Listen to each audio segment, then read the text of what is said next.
بسم اللہ الرحمن الرحیم۔ باتیں میڈیا کی کے ایک اور پروگرام کے ساتھ انور سعید حاضر ہے۔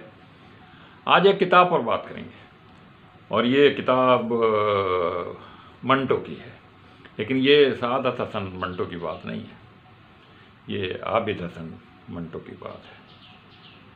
اور یہ عابد حسن منٹو ہمارے مشہور قانون دانوں میں شامل ہیں، ماشاءاللہ حیات ہیں، 92-93 سال زندگی کی بہاریں دیکھ چکے ہیں۔ ان کی ایک خود نوشت ہے قصہ پون صدی کا۔ جیسا کہ لوگ جانتے ہیں کہ عابد حسن منٹو صاحب ہمارے بائیں بازو کی تحریک کے ایک بڑے سرگرم کارکن اور لیڈر رہے ہیں، اور وکیل کی حیثیت سے بھی ان کا بڑا نام ہے۔ Lahore supreme court bar association کے صدر بھی رہے ہیں، پاکستان بار کے بھی صدر رہے ہیں، اور انہوں نے بہت اچھے بڑے مقدمات بھی لڑے ہیں۔ منٹو صاحب نے اپنی جو خوش نوشت لکھی ہے وہ 91 برس کی عمر میں جا کے مکمل کی، اور اس خود نوشت میں انہوں نے وہ سارے واقعات بیان کیے ہیں جو بائیں بازو کی تحریک، ڈی ایس ایف ایک اسٹوڈنٹس کی پہلی ترقی پسند جماعت تھی، اس کے قیام میں ان کا جو کردار تھا، بعد میں کیا کچھ ہوتا رہا ہے، نیب کے زمانے میں کیا ہوا پاکستان میں، اور جو واقعہ، ان ساری چیزوں سے وہ منسلک رہے ہیں۔ بہرحال اگر ہم ان کی اس کتاب کا جائزہ لیں تو کمیونسٹ پارٹی آف پاکستان سے انہوں نے اپنے سیاسی سفر کا آغاز کیا بقول خود ان کے، اور پھر سن 54 میں جب اس پر پابندی لگ گئی تو وہ زیر زمین چلے گئے، اور پھر سن 57 میں وہ نیشنل عوامی پارٹی میں شامل ہو گئے، جو کسی زمانے میں خان عبدالغفار خان اور خان عبدالولی خان کی قیادت میں ترقی پسند لوگوں کی ایک جماعت تھی۔ اور اس میں لیکن جب اس میں بھی روس اور چین کے دھڑے الگ الگ بن گئے تو وہ مولانا بھاشانی جو مشرقی پاکستان کے عبدالحمید بھاشانی لیڈر تھے، اور وہ چین نواز کمیونسٹ تھے، ان کی پارٹی میں وہ شامل ہو گئے بہت عرصے تک مغربی پاکستان یعنی اس علاقے میں وہ۔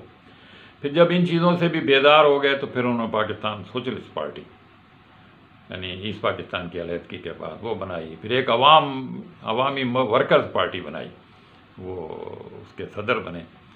بہت ساری باتوں کا انہوں نے ذکر کیا ہے۔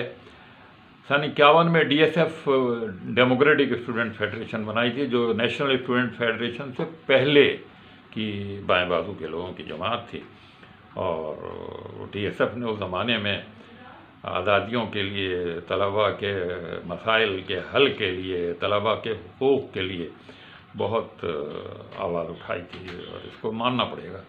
جمعیت وجود میں آ چکی تھی اسلامی جمعیت طلبہ، لیکن اسلامی جمعیت طلبہ اتنی مضبوط نہیں تھی 50 میں جتنی کہ ڈی ایس ایف۔ بہرحال اس کا بھی اس میں ذکر ہے۔ اور پھر 343 صفحات کی جو یہ کتاب ہے، اس میں اپنے خاندان کا ذکر کیا ہے، وکلاء کا ذکر کیا ہے۔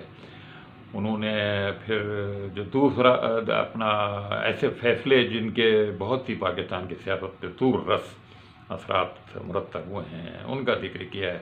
سوویت یونین کا افغانستان کے جہاد کے حوالے سے جو نتیجتاً انہدام ہوا، اور سوویت یونین کی جو تحلیل ہوئی، اس پر بھی انہوں نے روشنی ڈالی ہے، اور یہ بھی بتایا کہ اس کے بعد اب بائیں بازو کی جو سیاست ہے وہ کس محور میں گھوم رہی ہے، اور اس کی آیا کوئی اہمیت ہے یا نہیں ہے۔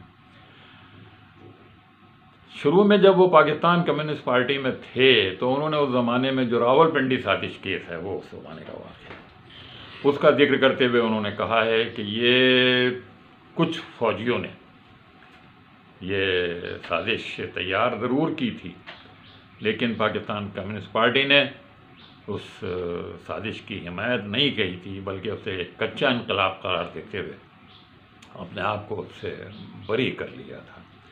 لیکن ہوا یہ تھا کہ یار یہ منصوبہ پھر دریا برد کر دیا گیا تھا، منصوبہ یہ پھر اس پہ عمل نہیں ہوا، ان کا کہنا ہے۔ لیکن بہرحال چونکہ اس وقت کی حکومت یہ چاہتی تھی کہ ان لوگوں کے خلاف ایک کارروائی کی جائے، تو بقول منٹو صاحب کے انہوں نے اس کو بہانہ بنا کر اس وقت کارروائی کی، اور انجمن ترقی پسند مصنفین اور 2 دیگر کمیونسٹ یا ان سے ملحقہ تنظیمیں تھیں، ان پہ پابندی لگا دی تھی۔ ان کا کہنا یہی ہے کہ کمیونسٹ پارٹی نے مدد دینے سے انکار کر دیا تھا. کچھ لوگوں نے سازش کی تھی اور ان میں وہ جنرل اکبر خان کا نام سب سے پہلے ہے. تو یہ سارے منٹو صاحب نے کچھ اور کتابیں بھی لکھی ہیں. انہوں نے نا ہماری جنگ جاری رہے گی کے نام سے ایک کتاب 2016 میں ان کی شائع ہوئی ہے. وہ ایک ادیب بھی ہیں, تو ان کے جو ادبی مضامین ہیں نقطہ نظر کے نام سے, وہ سن 1986 میں شائع ہوئے ہیں. لکھنے پڑھنے والے لوگ ہیں. سب سے بڑی بات یہ ہے کہ منٹو صاحب کا انداز گفتگو جو ہے وہ بڑا دل کو لبھانے والا ہے. بہت کشش ہے, بہت ہی دھیمے انداز میں. ہمارے بہت ہی چند لوگ ایسے ہیں ہمارے واعظین میں, ہمارے مقررین میں, جن کے بولنے کا انداز ایسا ہوتا ہے کہ آپ کا جی چاہتا ہے کہ آپ ان کی بات سنیں. ان میں سے ایک پروفیسر فتح محمد ملک صاحب, ایسے لوگوں کی بات سننے میں جو دھیمے انداز میں کوئی بھی نقطہ نظر ہو ان کا, ان کے خیال سے آپ اتفاق کریں اختلاف کریں, لیکن ان کے بولنے کا جو طرز ہے, جس طرح سے بات کو وہ سمجھاتے ہیں, کبھی جذبات میں نہیں آتے, کبھی غصے میں نہیں آتے, یہ بہت ہی اچھی بات ہے. ہمارے کم لیڈروں میں اپنی کتابوں میں انہوں نے بھٹو صاحب کا بھی بہت ذکر کیا ہے, اور ان کا کہنا یہ ہے کہ بنیادی جو طرز سیاست تھا بھٹو صاحب کا, وہ جاگیردارانہ اثرات سے, فیوڈل اثرات سے کلی طور پر پاک نہیں تھا. اور انہوں نے بائیں بازو کو صرف اپنی سیاست چمکانے کے لیے استعمال کیا, اور بہت خوب استعمال کیا. اور بہت سارے ایسے مخلص لوگ جو کمیونزم کے ذریعے, سوشلزم کے ذریعے لوگوں کی زندگی بدلنے کا اچھی نیت کے ساتھ ارادہ رکھتے تھے, ان کو بھی انہوں نے ان جاگیرداروں اور وڈیروں کے ساتھ اپنی جماعت کی طرف متوجہ کر لیا.